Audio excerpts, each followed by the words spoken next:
today we are talking FPV drones, but not just any FPV drone. We are talking about the brand new DJI FPV drone. And the question we will be asking today is, should you buy the new DJI FPV drone?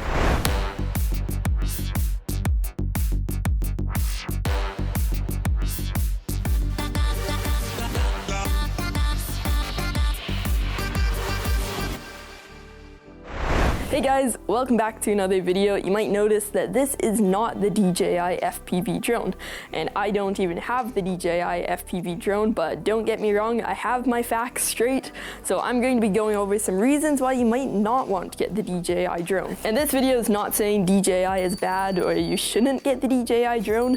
I'm just saying some reasons why you might not want to. I have two DJI drones, the DJI Mavic Pro and the DJI Spike, two very awesome and versatile drones. But if you live under a rock, you might not know what an FPV drone is. And this is an FPV drone. So this right here is taking filmmaking business to the next level. This is basically like taking out the DJI drones. And that is why DJI developed their race drone, because they wanted to hop on this very good market that they can make a lot of money on. So let's get into this video. Let's start off talking about the price of the DJI drone. So for everything, the drone, the goggles, the controller, batteries, and the whole package, that costs $1,299 American. And all the prices in this video are going to be USD, so that's what you need to know. And the drone itself costs over $700 if you want to get just the drone, but then you still need to get the goggles, remote, batteries, etc. And just as a comparison, I got this all used. The drone had never been flown. A lot of the other things I barely used.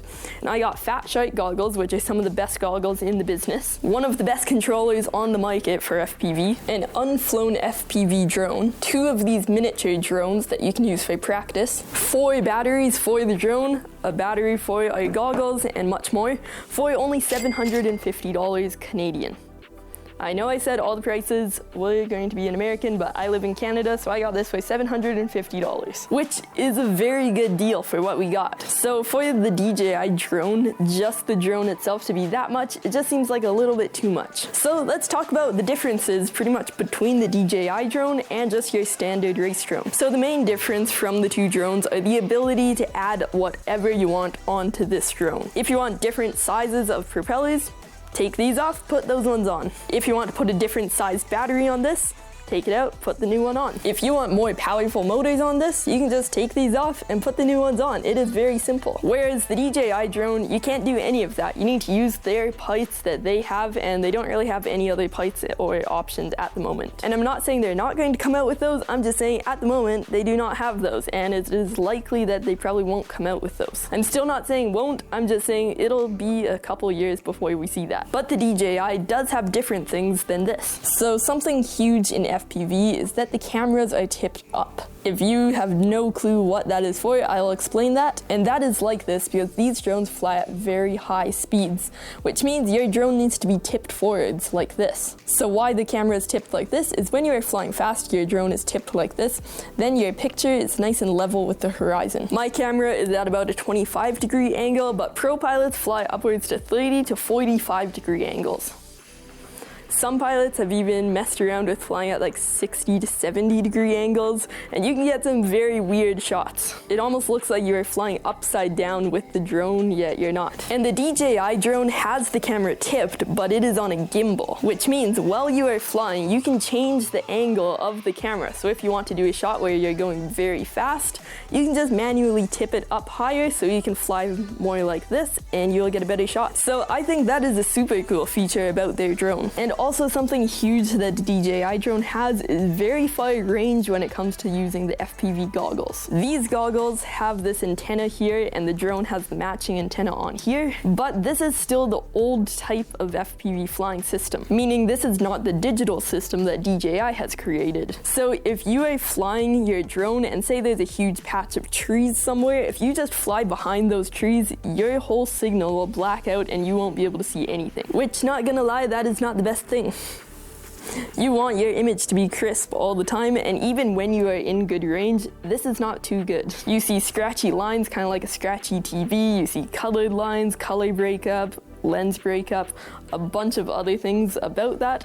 And also if you're like flying over like a bridge or something and you dip under, you will lose most of the signal for a split second until you get back into range. But the DJI drone has completely fixed that issue with making it go a lot farther. But it is a completely different system, which means there's more latency to it. This has very low latency, so anything you do on the controller is very fast. So this system has very fast response time from your hands to your eyes, whereas the DJI system is a little bit slower. If you have never flown any sort of FPV drone before, you probably won't even notice that.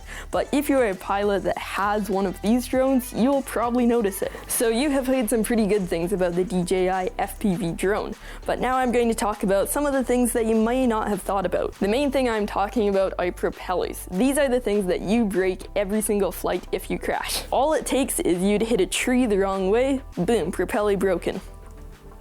And these are unfixable. You cannot fix these and fly with them again. So that means you go through propellers pretty quick if you are doing professional flying. So for 4 propellers on the DJI website for their new drone, that will cost you $15 American. And if you don't have an FPV drone, you might be like, that's actually not like too bad for 4 propellers. Trust me, this is not good. Because for the propellers on my drone, I can get 20 propellers for cheaper than the DJI ones at just a little over $9 American. And $12 Canadian. So that right there is not a very good price for propellers. And say I fly, crash into rocks, and completely destroy this FPV camera, that is going to cost me about $40. And that $40 is for a very high-end FPV camera. But for the DJI system, that is going to be costing you $129 American. Now, I do know that that is for the gimbal and the camera, and that is a nice high-quality camera, but still, that's pretty expensive. And especially because that is not too uncommon of a part to break on a drone, because theirs also has a gimbal, and that is one more thing that you can break. And you might be wondering, how do you know that? That is because I have broken a DJI gimbal before. I know that that is not on their race drone, and their race drone model is going to be a lot more durable, but still, gimbals are pretty sensitive little things. Another thing that their drone actually has going for it is that it has a 4K camera built into it, and that is the one that you are seeing out of at all times. Whereas all you need to do is YouTube videos of FPV drone footage, and you are going to see some very poor quality. If you see very good quality, that is because people put GoPros on their drones, like I do. I have the GoPro Hero 9 that I put on my drone. It is a pretty heavy GoPro for a drone, but this can lift it very well. So then, when you have a GoPro on here, then you have pretty much the best quality in the market. And something huge between these drones are how they fly. I've heard a lot of things about the DJI drone, and a lot of people are saying it just feels a little bit slow and like kind of heavy to do like flips and stuff with, which if you're brand new into FPV, you're not even going to notice that. You will think it's like the fastest drone on the planet, and that is because it actually is pretty fast, but compared to some of these drones, it is not like incredibly fast. Some of these drones have been able to fly at over 100 miles per hour, and the DJI drone actually can fly at about 100 miles per hour, they claim, but I've seen a lot of people testing that, and it's more like 90 to 80. And this drone flies at about 90 miles per hour, which is not slow, and I could even mod this to make it go faster. And you can YouTube a bunch of other YouTube videos of professional pilots, like professional FPV pilots flying the DJI drone,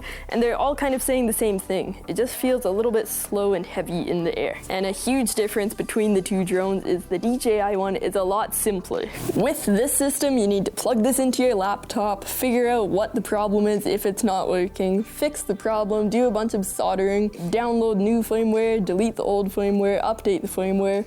You need to do a lot of stuff with these drones pretty frequently. So the fact that DJI has completely changed that and made a very simple, easy to use drone, that is something that you should very much consider, because you will spend weeks on end just trying to get your first drone up and running, building it, figuring out you have the wrong parts, buying the right plates, and it will cost you money, but in the end, I would definitely still say this style of drone is cheaper than the DJI one. And also there's different flight modes on the DJI drone. For example, there's only one mode. You can change it to 2 modes, but there's only really one mode, and that is acro mode. And this basically means like you don't even need to be giving it throttle. You can just move your stick one way and your whole drone will just flip over on the ground. And that also means that when you're flying, you can just move move your stick one way and your drone will just freeze in that position while moving. You can do a lot more research and you'll see a lot of people saying which mode is the best. You can also change this to fly in 3D mode, which is just very weird. That basically means is if you throttle down, that'll make your motors go reverse and power your drone straight to the ground, which in some cases that's what you want, but most of the time you don't really want that. But the DJI drone has numerous different flight modes that you can start from just beginner, and it's basically just a normal DJI drone. Then you can go to like kind of an intermediate mode where your drone is going to be more in sport mode. It'll be able to fly pretty fast, but you still won't be able to do flips or anything.